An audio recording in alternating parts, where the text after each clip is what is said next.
时隔4年多后，中日韩领导人会议重启，备受各方关注。26号中午，中国国务院总理李强抵达首尔成南机场，开启为期2日的访韩之行。这是中国总理时隔9年再次访问韩国。27号，李强总理将同韩国总统尹锡悦和日本首相岸田文雄共同出席3国领导人会议、中日韩工商峰会等重要活动。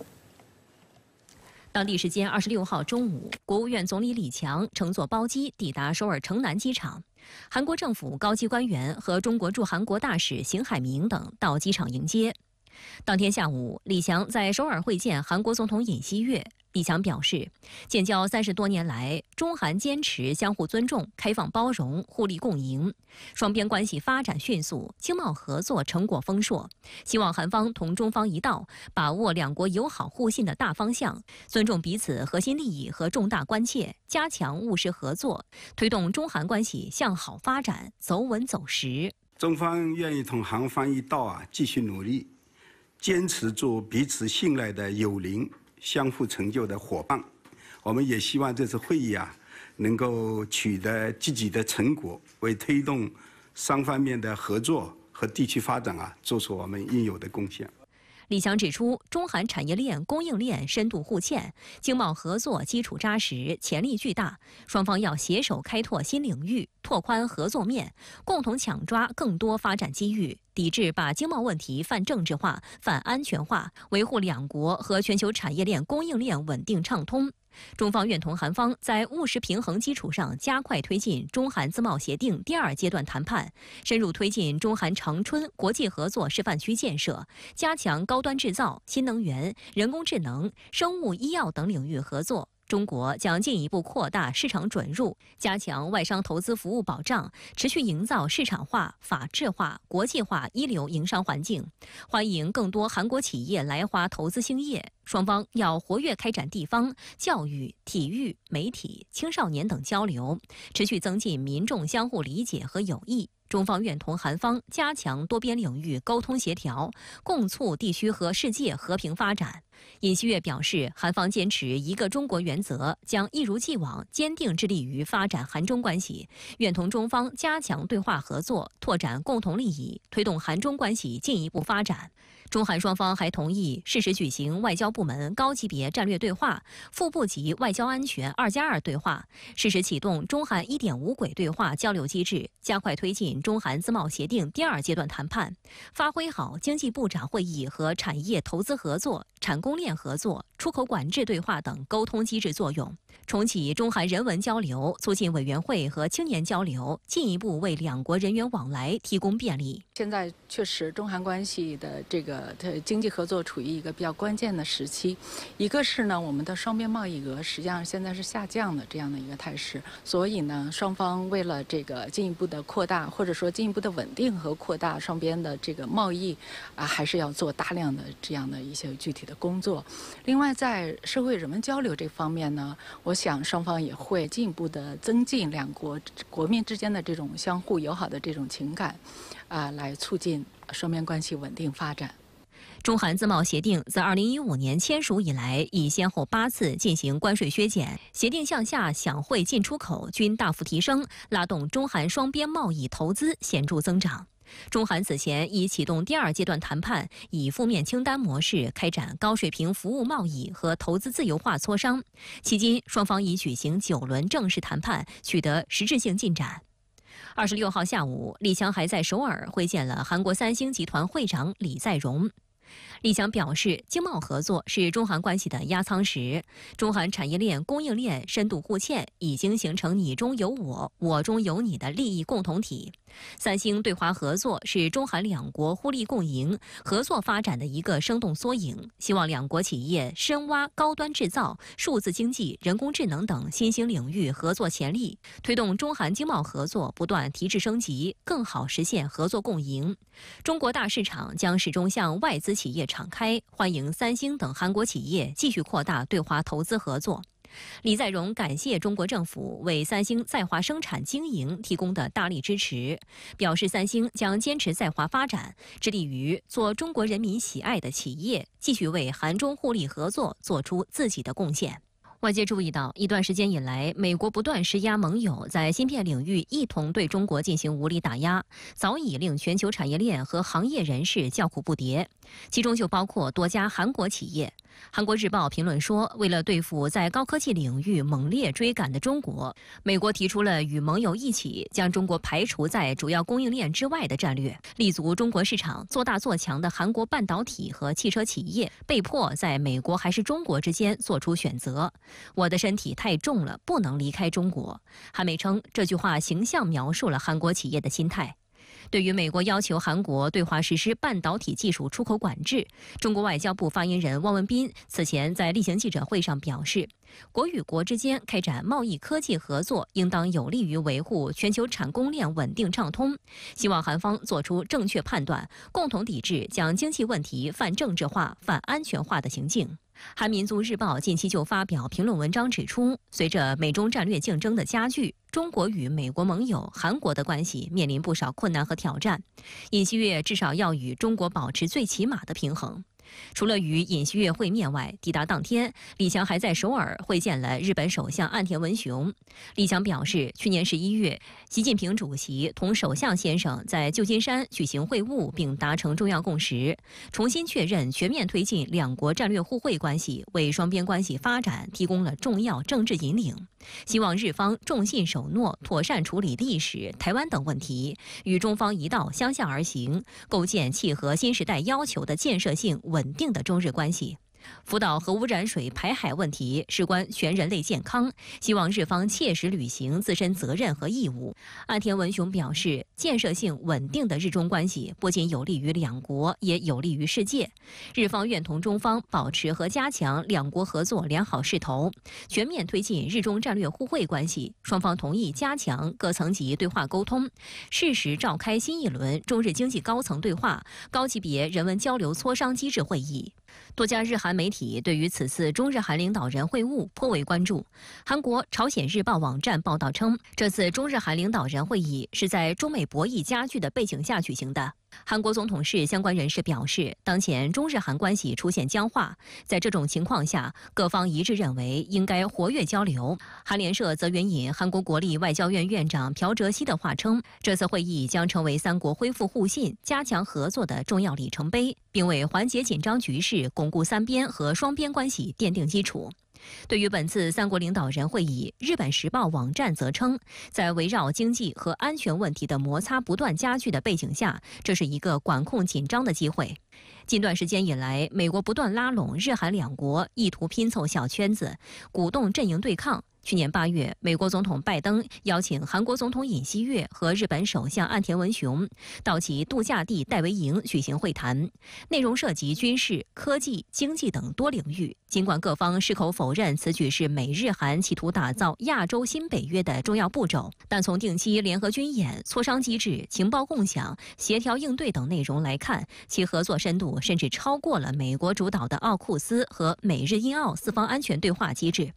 另外，岸田文雄和尹锡悦预计今年7月将再度聚首华盛顿，在北约峰会期间举行美日韩三国首脑会谈，加速美日韩三边同盟落地。在此背景下，中日韩领导人会晤能将合作深化到何种程度，外界高度关注。在东北亚来讲，过去这一段时间，我们经常会听到，比如说什么新冷战啊，什么亚太版小北约啊，类似于这样的一大堆的提法，实际上都是表明这个地区的局势已经出现了一些不稳定的因素，已经使得很多这个相关方他都会非常警惕。那么这个地区的局势到底向哪方面走，哪个方向去走，是出现阵营化呢，还是爆发像在欧洲或者说在中东出现的这种冲突呢？我觉得在这个方面，我觉得中日韩三国是需要坐下来好好的谈，需要来稳定好这个地区的局势的。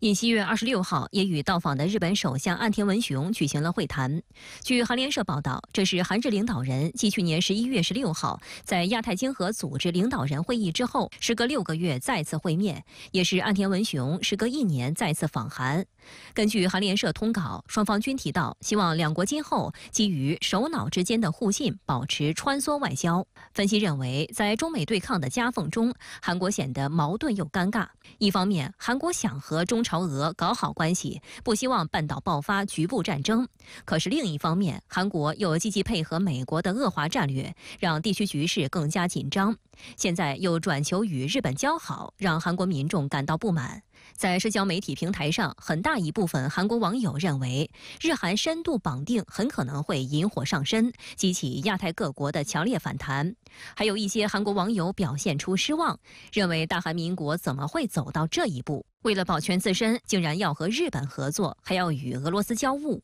今年5月的民调显示，尹锡悦就职2周年的支持率是24%，为30多年来最低。我们都知道，在野党一直也在批评尹锡悦政府，他过度的偏向美日的这样的一个外交，所谓的失衡外交，实际上是并不符合韩国的国家利益的。所以我觉得这个方面，如果说韩国政府对于这次会议持特别积极的这样的一个态度的话，那可能国内政治也是很重要的因素。在中日韩领导人会议召开前，中国总理李强与韩国总统尹锡悦先举行了会谈。您对此如何看？主持人好。这一次中日韩领导人会议呢，是时隔4年半以后举行的。期间呢，地缘政治发生了很多的变化。参会的3国领导人彼此间呢，也都比较陌生。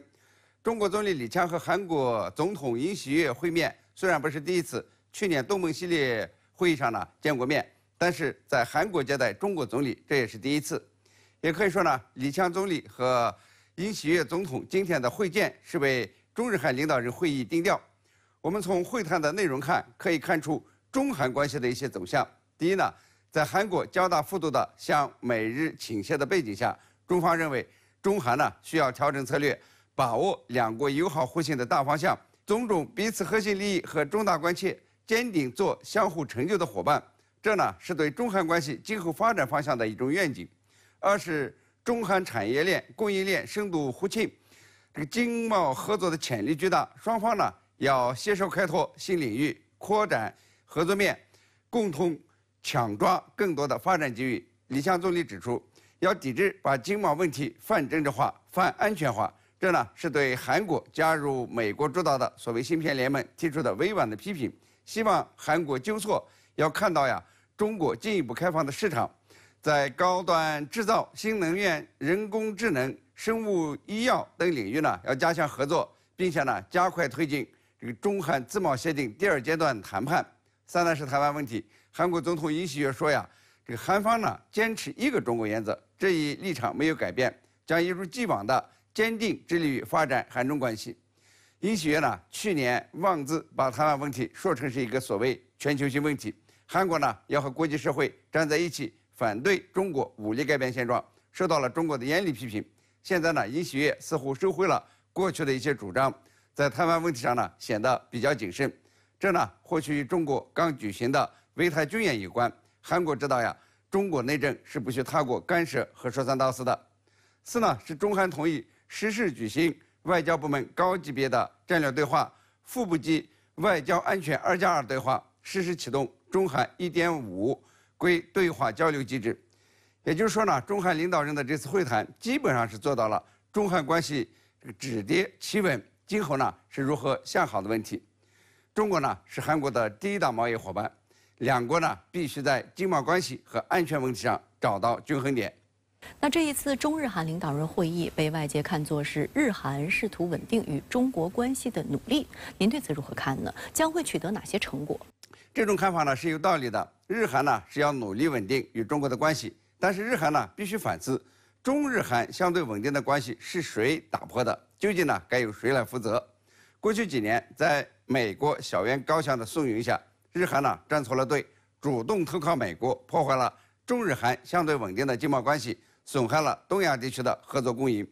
在地缘政治上，日韩呢均站在美国一边，对中国的安全带来了影响，包括危害中国的核心利益。日本呢在鼓噪台湾有事就是日本有事，韩国呢则鼓吹台湾问题不仅是中国内政，也是全球性问题。在刚举行的赖清德就职仪式上，日韩2国的议员团呢窜访台湾，对中日韩关系带来比较大的负面影响。在经贸科技上，日韩参加到美国股东的芯片联盟，对中国出口高端芯片和技术予以限制，影响了日韩和中国的经贸合作。在俄乌冲突、朝鲜半岛问题上，日韩呢是更加激进，不是劝和促谈，而是拱火浇油。向乌克兰提供援助，对朝鲜进行不讲理的围堵，还把美国的核威慑带到了东亚。日韩这些激进的做法，不仅给区域安全与和平带来了震荡，也必然影响到了经贸关系。去年中国从韩国进口额下降了18.8%，导致中韩建交31年来，韩国首次出现贸易逆差。中日贸易也是一样呈下降趋势。去年中日贸易额比前一年下降了10.7%，日本对华贸易逆差持续了3年。中国对日本资金和技术的依赖是大幅的下降。而最值得一提的是，中国2023年气口出口量同比增长了57.9%，首次超过日本，成为世界最大的汽车出口国。因此日韩要努力的同中国修复关系，期待在经贸上加强合作。因此这一次的中日韩领导人会议就是以合作为主，将在人文交流、气候变化、经贸合作、公共卫生和老龄化社会、科学技术与 IT 合作、救灾等6个方面坦诚地交换意见，重振中日韩合作进程。但是如果日韩在战略方向上没有改变，仍然要和美国站在一起来遏制中国，那么中日韩之间的合作将是有限的。我个人的判断是，这次中日韩领导人峰会只是开诚布公的讨论问题的会议，但是究竟能够取得什么样的成果，还需要观察。在日前，解放军持续为台岛周边开展联合利剑2024A 演习之际，美国总统拜登25号在一场演说中重申美国维护台海和平稳定的所谓决心。同时，美国又宣布联手近30个国家举行环太平洋军事演习，参演国家和投入兵力规模均创新高。虽然美国此前扬言要邀请中国台湾地区参加，但最终却没敢落实。透露什么讯息？美国海军22号宣布，2024年环太平洋军事演习将于6月26号登场，并持续至8月2号，主题为伙伴、整合并做好准备。据悉，今年环太军演共29个国家参与，将出动40艘水面舰艇、3艘潜舰、14国陆军部队以及150多架飞机，参与人员超过25000名，参演国家、舰艇和陆军部队数量均创历史新高。作为世界上规模最大的海上军事演习，环太军演2年举行一次。相比2022年的演习，此次新增比利时、巴西和意大利3国，其余26国此前都曾参加，包括亚洲的日本、韩国、菲律宾、新加坡、印度、印尼、以色列等国。欧洲的英国、法国、德国、丹麦等国，大洋洲的澳大利亚、新西兰、汤加，美洲的加拿大、墨西哥、哥伦比亚、秘鲁等国。这其中既有美国的亲密盟友、美日印澳4方安全对话、澳英美3边安全伙伴关系的成员国，也有不少南海、台海周边国家。美军第3舰队司令迈克尔·博伊尔中将将担任此次演习的联合特遣部队司令，而包括日本、加拿大、澳大利亚、智利等国的军官和防务人员也都在演习中担任指挥任务。按照以往惯例，演习内容将包括反舰、反潜、反水雷、2栖登陆作战、海上机动、防空演习以及海上拦截与登舰检查、海上救援、爆炸物处置等。美国海军新闻稿指出，此次演习旨在利用参演国之间的互操作性，实现各自国家目标，增强国际联合部队吓阻和击败主要大国的所谓侵略能力。观察指，从美方通稿来看，印太地区无疑是此次军演的一大重点。而由于该地区并非像北约一样存在固定机制，因此环太演习则成为美国与其盟友在该地区培养所谓默契的绝佳契机。由此看来，本次环太军演针对中国的意味十分浓厚。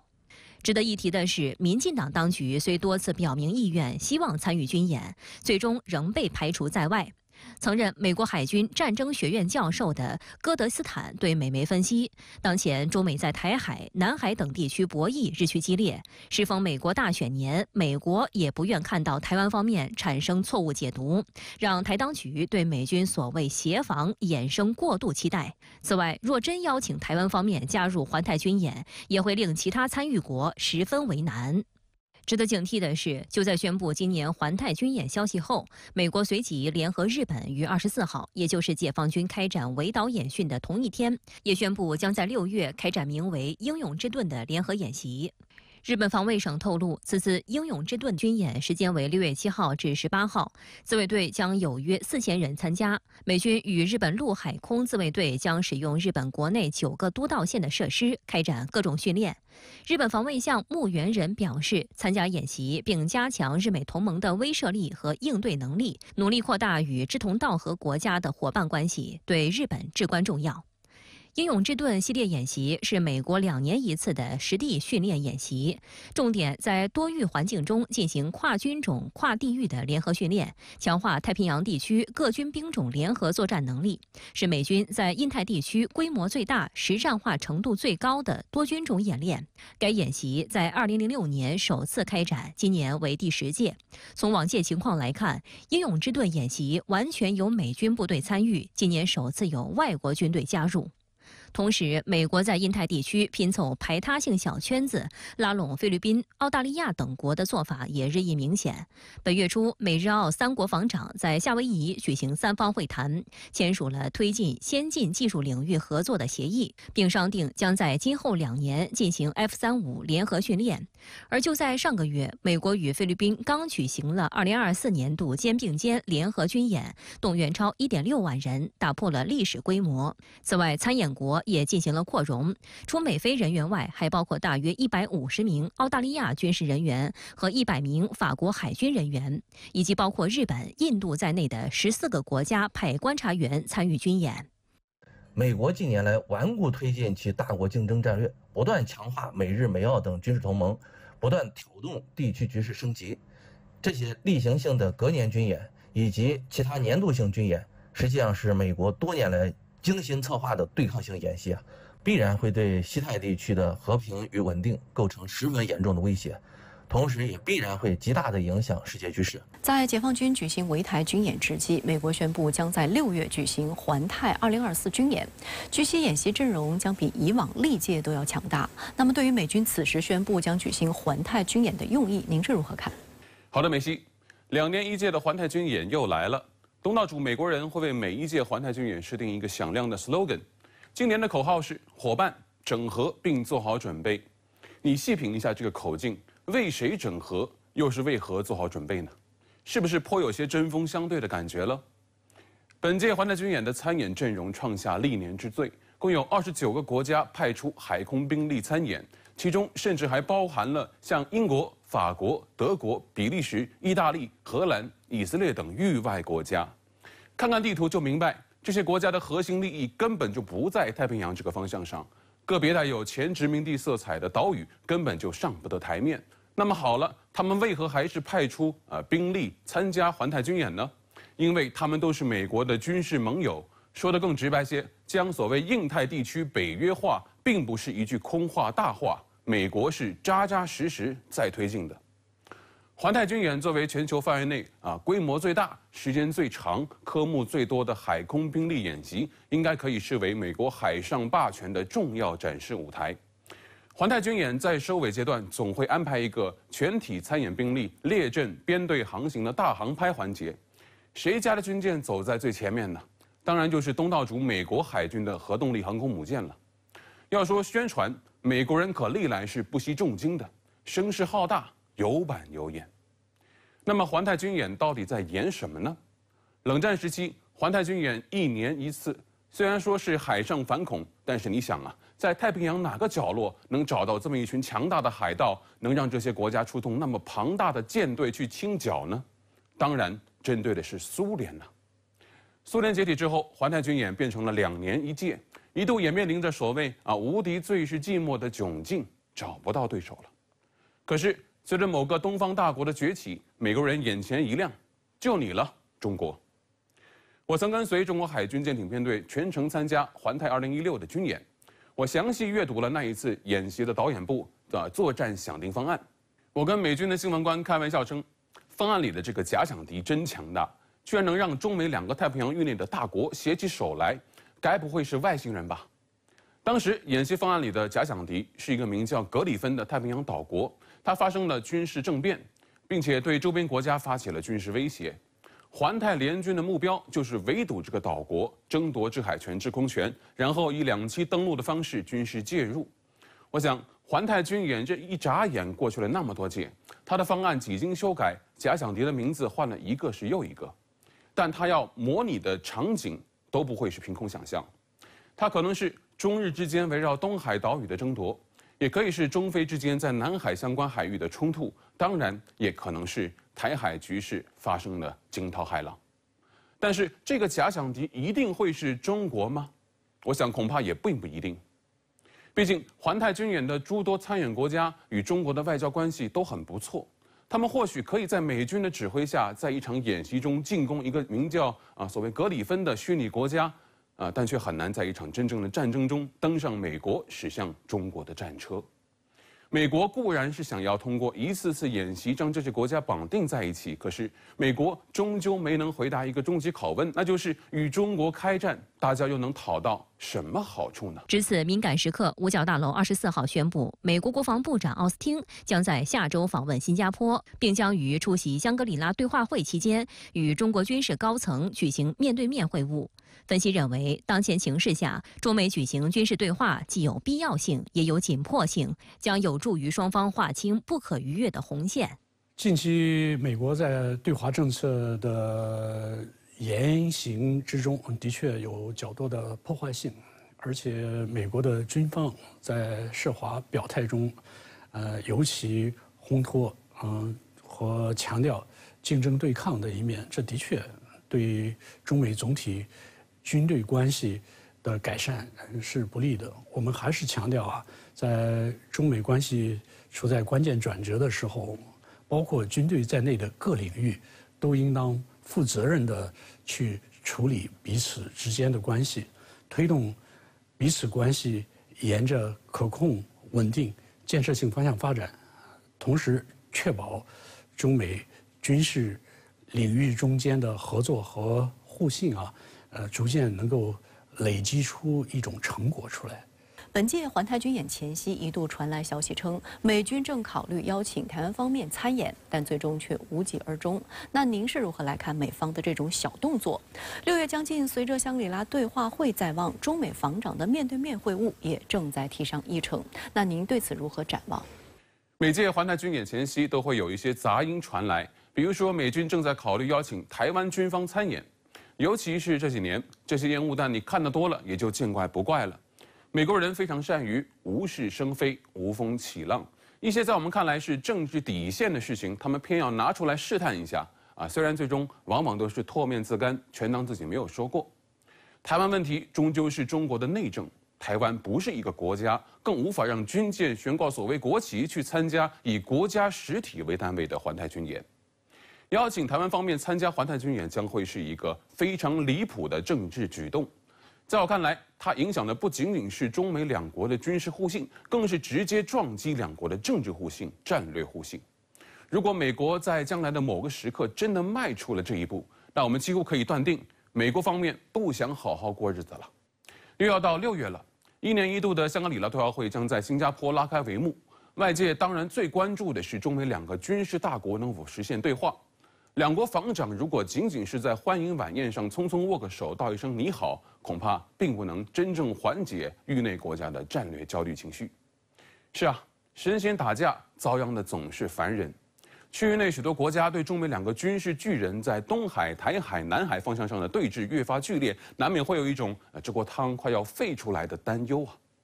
但我相信，中国在世界上，尤其是在东盟域内一直保持着良好的国家形象。讲信誉，爱和平，不欺弱小，不惧强权。那些垫高了脚想要一探究竟的东盟国家们，应该首先关心美国方面是怎么讲的，又是怎么做的。因为在我看来，美国在亚太地区的形象这些年真是越来越糟糕了。俄乌前线战事仍在延宕。面对俄罗斯总统普京就俄乌和谈开出的条件，乌克兰总统泽连斯基最新回应称不会考虑，因为俄军可能会借机巩固阵地。俄乌目前各执一词，战场情况究竟如何？泽连斯基近期多次公开抱怨缺少武器和兵力。在美向乌追加2.75亿美元军援之后，美总统拜登和北约秘书长斯托尔滕贝格又先后发声，称不会出兵乌克兰，这是何意？来看看报道。当地时间5月25号，乌克兰东部城市哈尔科夫市遭俄军多轮空袭，空袭警报持续12多个小时，目前已造成多人伤亡。哈尔科夫是乌克兰第2大城市，距离俄乌边境仅几十公里。哈尔科夫市长伊霍尔·杰列霍夫说，该市25号全天都遭到大量火箭导弹袭击。俄军本月10号在哈尔科夫战线的多个地点突入，控制多个村庄。眼下，俄乌双方正在沃夫昌斯克镇、利普奇村等战略要地交战。按照法新社说法，这是俄军最近1年多来在俄乌冲突中最大的军事进展。现在乌战争的情势啊，我是觉得说啊，现在乌克兰这边啊，好像并没有占到上风，而反而呢，这个俄罗斯这边呢，步步进逼。那我觉得这个情况呢，对乌克兰来讲，好像并不是这么样的乐观，因为比如说他们征兵都有很大的问题，啊，那很多人都不愿意上战场。可是这个问题呢，在俄罗斯好像并没有那么严重，啊，那另外呢，当然了，这个像乌克兰这边还有贪污的状况、腐败的状况，那我觉得这个问题确实对乌克兰来讲并不是很有利。面对焦灼战事，乌克兰总统泽连斯基再次呼吁美西方为乌克兰提供足够的防空武器。他表示，如果乌克兰拥有足够的防空系统和现代战机，那么俄罗斯的这种打击将变得不可能。在泽连斯基多次的强烈求援下，美国国务卿布林肯24号宣布，美国向乌克兰追加价值2.75亿美元的军事援助，以帮助乌军在哈尔科夫地区应对俄罗斯军队。法新社24号援引布林肯的话报道，美方将尽快交付这批新的军事援助，这批军援包括乌方急需的军力。综合多家媒体报道，这批军援包括海马斯高机动性火箭炮系统、155毫米和105毫米口径炮弹、标枪反坦克系统、AT4 反坦克系统、反坦克地雷和精确制导航空弹药等。说到目前为止呢，双方都在加码，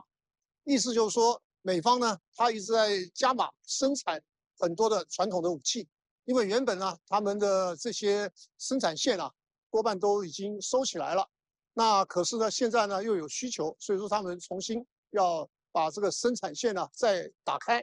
那俄罗斯这边呢，我看好像也并没有让人家感觉到他们的这个武器的资源呢有一些什么样短缺的状况。那所以我想说，这个情况呢，西方国家呢可能要来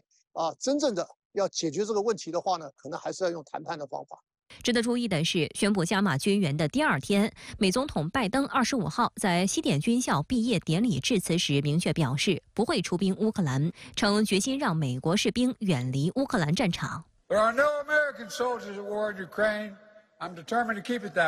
拜登在致辞中还出言攻击普京，指责其残酷，又称美国不会袖手旁观。拜登的此番言论引起俄方不满。俄罗斯驻美大使称，拜登的言辞不可接受，他对俄总统的攻击侮辱了全体俄罗斯人民。此前，拜登曾多次对普京发表类似攻击性言论。据路透社报道，今年2月，拜登在旧金山一场筹款活动上对普京发表粗鲁言论。普京随后被问及此事时，面带微笑地回应称：“我们准备好与任何美国总统合作。”在拜登表态不愿向乌克兰出兵的同一天，北约秘书长斯图尔滕贝格在接受《经济学人》杂志采访时说，北约不打算向乌克兰派兵。他表示，北约向乌克兰提供培训、武器、弹药，但北约不会直接参与乌克兰空中或地面的作战行动，也没有向乌克兰派遣北约地面部队的任何打算。这个考量就是说，他们不敢得罪普丁。如果说真的派兵的话，那当然普丁可能就要用更强硬的手段来对付西方国家啊。那所以我想说，因为他们呢不想把这个战事升高到大家都不愿意见到的这种状态，所以呢，他们还是觉得只提供武器不派兵。虽然美国和北约再次明确表态不会出兵，但美国面临的解除武器攻击禁令的压力越来越大。一向与华盛顿步调一致的英国日前就表示，已经取消了相关限制，允许乌克兰使用风暴阴影巡航导弹打击俄罗斯领土目标。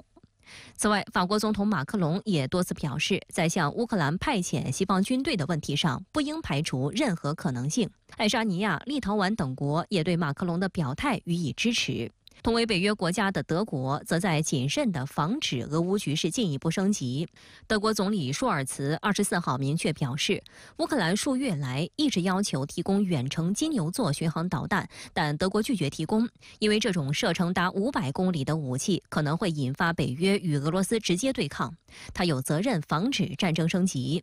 政治新闻网欧洲版指出，乌克兰显然想要使用金牛座等远程导弹打击克里米亚大桥等俄罗斯后方关键目标。舒尔茨23号在《经济学人》杂志发表的一篇评论文章中也写道，北约不寻求与俄罗斯对抗，这一点非常重要。他誓言，德国不会做任何可能把我们变成这场冲突直接当事方的事。日前，中检金龙2024联演适应性训练在柬埔寨王家军某训练基地进行，一系列智能无人化装备引人关注。其中最吸睛的就是中方的2款机器狗，不仅能侦查，还能承担攻坚任务。美国媒体形容，这意味着中国的机器狗研发又领先一步，已经成为解放军巷战利器。近日，一段解放军遛狗的视频在海内外媒体广泛传播。据悉，该视频源自中国和柬埔寨之间的金龙2024军事演习。此次演习为期15天，从5月中旬一直持续到月底。动用的装备包括14艘军舰、2架直升机和69辆坦克装甲车等。演习中，中方参演官兵将察打一体无人机、运载无人机、侦察无人机等多款智能化无人机装备融入侦察、控制、突入、打击等各个关键环节，有效提升了综合作战能力。机器狗前出侦察，收到。此次联演中，中方的机器狗一亮相便成为焦点。在模拟街区外，中方参演队员接到指令后，使用遥控器操作机器狗，机器狗迅速上前查明街区外围障碍情况，同步将铁丝网、废旧轮胎、破胎器等现场障碍物情况回传给指挥部。这款机器狗身形小巧，体重约15公斤，配备一个超广角感知系统，腹部装载电池和动力系统。它不仅能完成前进、横卧、跳跃、后退等动作，还能自主规划路线，避开障碍物，可在侦察环节中迅速抵近目标，并将侦察画面实时回传给指挥部。演训场上，另一款机器狗也吸引了大家的目光。这款100多斤的大只机器狗挂载步枪，在操作员的控制下快速前进。强击突入训练环节，多名恐怖分子持枪隐藏在建筑物中。参演队员实施爆破后，机器狗作为尖刀强击突入，迅速瞄准目标进行打击。在确认安全后，中检双方参演队员顺利完成后续清剿任务。我现在操作的是 B1四足机器狗，它可以在我们的训练当中代替我们的队员先行进行侦查和发现敌人后火力打击，是我们城市攻防作战中的新成员。对于中方机器狗亮相中检联演，美国方面也密切关注。据美国世界新闻网25号报道，这是解放军首次对外公开展示2款机器狗，一种擅长侦察，另一种战斗机器狗能身背步枪快速前进，并灵活调整枪口方向。报道称，小型侦察机器狗能适应多种环境进行情报收集，动作敏捷，为后方实时发送高清影像与热成像数据，极大提升了战场透明度和指挥决策的精确性。人工智能设计使它们能自主绕过障碍，选择最优侦察路径，确保任务高效完成。报道还称，战斗机器狗不仅肩负侦察使命，还能携带多样武器直接参战，成为移动的火力点。在巷战场景下，它们能从隐蔽处发起突袭，减少人员暴露风险。机器狗高机动性、自主行动能力和综合战斗性能，使传统防御策略面临严峻挑战。分析指出，机器狗现身军演现场执行任务，或许意味着其已经列装解放军，或改写未来战争面貌。而最早研发机器狗的并不是中国，而是美国。但美国的机器狗因噪音大且系统复杂，目前放弃研发。率先实现批量列装的却是解放军。它虽然叫机器狗，但其实呢，我们还是把它呢称之为四足机器人。这种机器狗的话，从视频中呢就能够看出来，它现在已经表现得比较成熟了。它在军事领域的应用呢是比较强的。它本身可以呢装各种传感器，在战场上执行侦察、监视等等任务，而且呢，它可以加装武器，也就是呢，它可以进行冲锋陷阵。事实上，这并非解放军第一次展示机械狗的实战演练。过去2年，央视已多次展示过机械狗在实战中的运用，例如利用无人机将机械狗空投至战场深处，背负95式班用机枪进行压制射击，以及与解放军战士进行协同进攻训练等。在其他视频画面中，解放军的机械狗参与了多个实战化任务，既包括模拟战场勘察、协助作战分队提前了解战场情况的非直接作战任务，也包括直接携带步枪冲入敌军掩体进行战斗任务，还能输送弹药和医疗物资。据悉，西部战区已成为首个装备机器狗的战区，主要原因是其辖区面积庞大，边境线漫长。机器狗的投入使用可以显著减轻边防战士的巡逻压力，特别是在一些环境恶劣的地区，机器狗能够代替士兵执行任务。与此同时，极端条件也对机器狗的适应性以及技术升级提出了严苛的考验。这种4足的机器人它其实呢在战场上可以呢跨越复杂的地形。比如说，常见的一些障碍物，再有呢就是山地，再加上它的传感器搜索能力呢是比较强，昼夜，在一些呢战场烟雾弥漫的情况之下，它都可以呢去进行搜索，而且它自身加装的武器，一旦发现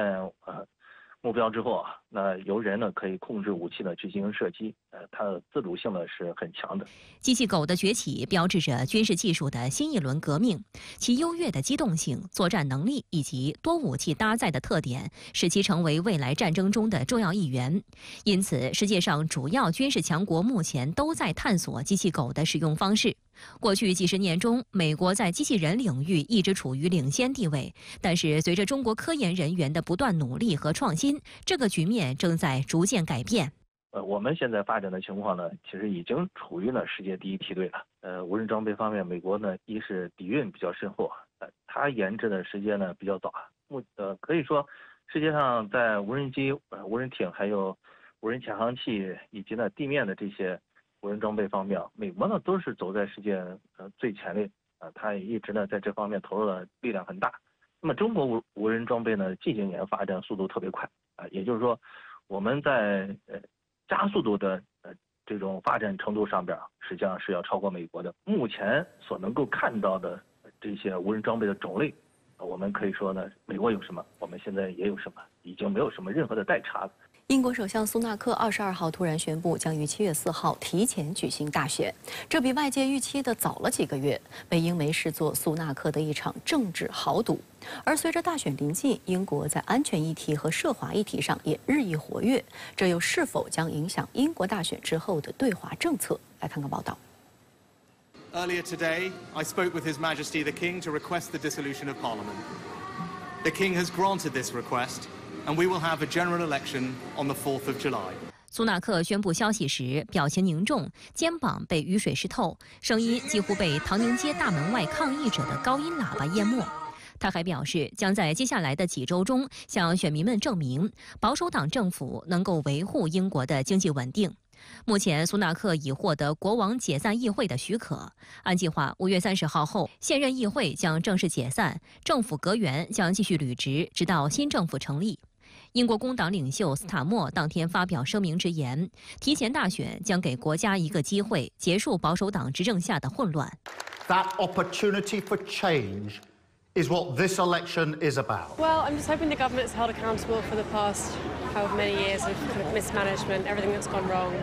I think it's time for change in this country, and I think people are ready for that. 在英国现代政治史上，7月的选举仅有1945年一次。当时，丘吉尔领导的保守党在民调领先的情况下，以145席的差距遭遇历史性惨败。如今，连续执政14年的保守党处境更加艰难，经历了英国脱欧、疫情危机和生活成本危机等一系列混乱。8年内换了5位首相，民调支持率平均落后工党23个百分点。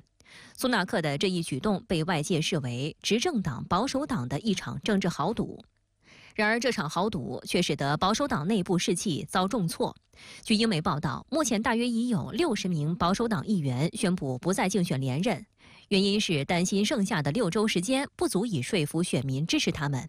经济学人的预测模型显示，如果立即举行大选，保守党赢得多数席位的机会不到1%。7月大选时，工党将赢得381个席位，击败只获得192个席位的保守党。深圳卫视注意到，如果工党赢得大选，曾以政治稳定而闻名的英国将在8年内出现6位首相。这一现象自19世纪30年代以来头一回出现。虽然现在我们看到英国经济它有好转的迹象，但是不论是增长还是通胀，它的数据并不稳定。还有一个更为重要的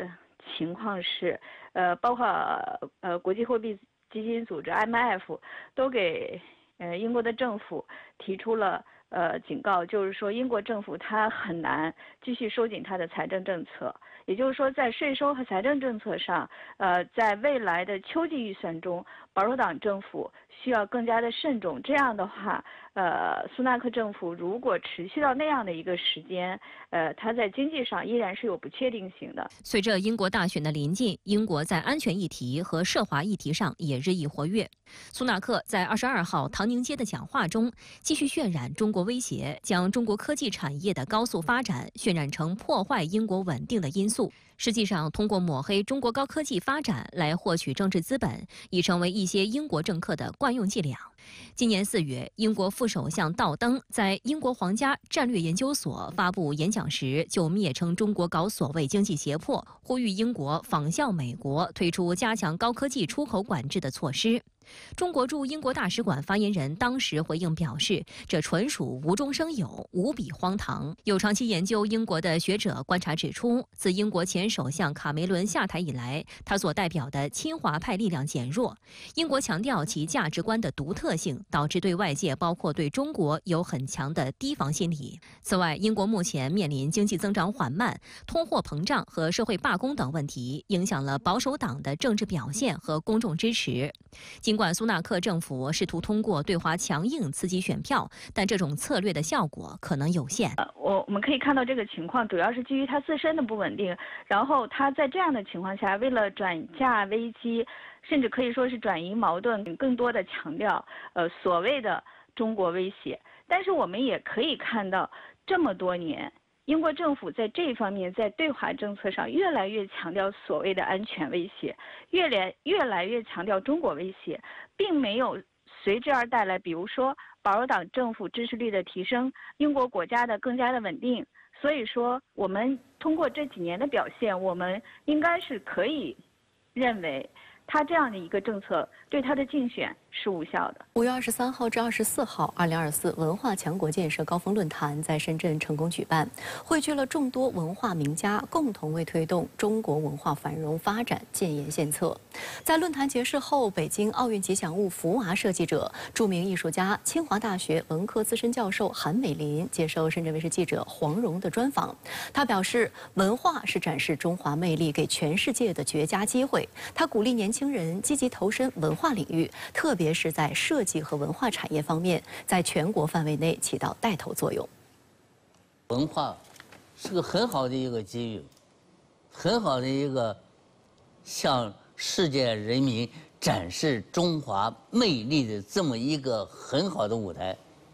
韩美林是中国艺术界的重要人物，曾获得众多荣誉，包括人民艺术家、中华艺文奖终身成就奖以及联合国教科文组织和平艺术家等。他的主要设计作品包括2008北京奥运吉祥物福娃、中国国际航空公司航徽、丁酉年特种生肖邮票，在中国艺术和文化领域具有卓越贡献和深远影响。24号，在2024年文化强国高峰论坛人文湾区、机遇湾区分论坛中，韩美林发表了题为“用艺术赋能大湾区的发展”的主题演讲。他指出，尽管21世纪被科技革命和人工智能所主导，但文化的逻辑和想象是不可取代的。人工智能无法充分理解人类的意识、审美和历史。谈及文化强国，韩美林认为，中华民族传统文化源远流长，因此文化工作者应对中华文化抱有信心。在论坛上，他展示了天书，一部以古陶、钟鼎、甲骨等中国古文字为灵感的书法作品集。天书出版后引起了国际关注，多家西方奢侈品牌与韩美林合作，推出了以该书为灵感的限量版腕表、服装和汽车。我刚才举的那个天书，就这么古老的东西都上万年了，怎么拿到现在了？怎么各个国家都来找咱们？是不是？那劳力士多傲着是吧？阿迪达斯什么的，那都争着来，是吧？为什么呢？它是中华文化。所以说我感觉就是我们不能这个自信，还要自尊，还要自豪。韩美林坚信，只有根植于传统的艺术，才能经受时间的考验。值得一提的是，韩美林与深圳也有不解之缘。30年前，应深圳方面的邀请，韩美林设计创作了城市雕塑《盖世金牛》。追忆创作过程，他表示，深圳的起点就是发挥牛的精神。在他看来，深圳不只具备勤劳耕耘的开拓精神，也拥有展望未来与世界接轨的独特视角。您也算见证了深圳城市文化建设的历程。那您觉得深圳文化产业的发展态势是怎样？然后在新的时代，深圳应如何发挥自己的优势，推进文化发展建设呢？敢于创新啊，咱不能跟着别人学，跟着别人跑。深圳，我认为有很大一部分设计人员，这一点呢就是你们的财富。那有什么话是您希望对粤港澳大湾区的年轻文化艺术创作者说的？我认为这个还是应该发挥牛的精神。咱们不光往低头拉车，咱们还要抬头看看世界。现在这个世界变化挺大，是吧？我这个89岁的老头来参加这么现代的会有世界，我也想是这个老牛也想抬头看看这个世界到底是这个发展什么趋势。年轻人应该珍惜我们前辈给创造的这样一个条件，我认为可以继续这种精神。你有很好的这么一个客观环境吧，年轻人不能不奋斗，是吧？美食美酒是文化交流互动的重要桥梁，是人文交往的重要组成部分。5月25号，2024法国美酒美食文化节在广州从都国际庄园开幕。本次活动集美酒美食品鉴、特色文化展示、艺术表演于一体，致力于促进中法文化交流互鉴。今年是中法建交60周年，也是中法文化旅游年。中国和法国之间举办了一系列的文化交流活动。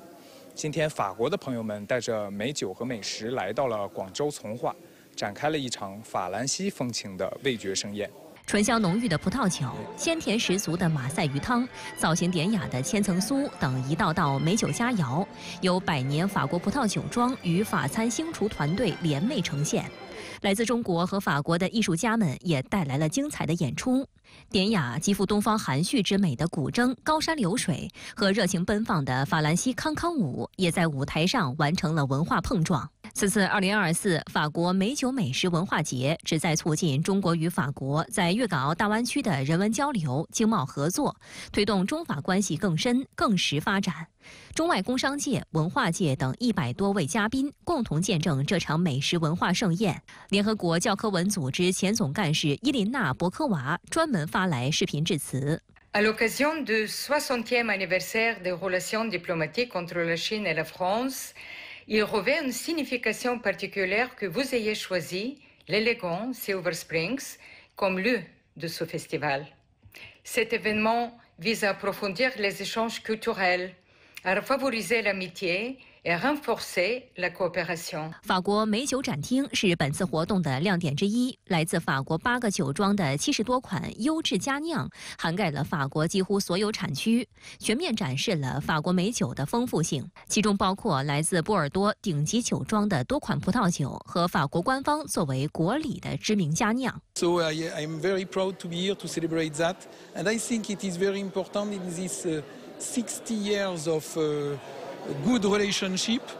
to France and China are two great cultures, and we have to go hand in hand, go in the future together. 本次活动是继从都国际美食文化节、汕头主题日和韩国主题日之后的第3场系列活动。深圳卫视记者在现场注意到，多国驻广州总领馆代表也来到了现场。Very nice organized event. So yes, I'm very much into it, and I like it so far. Yes, we have a very wonderful wines in Argentina. Probably, yes, it would be a good idea to have this kind of event here at Imperial Springs. Yes.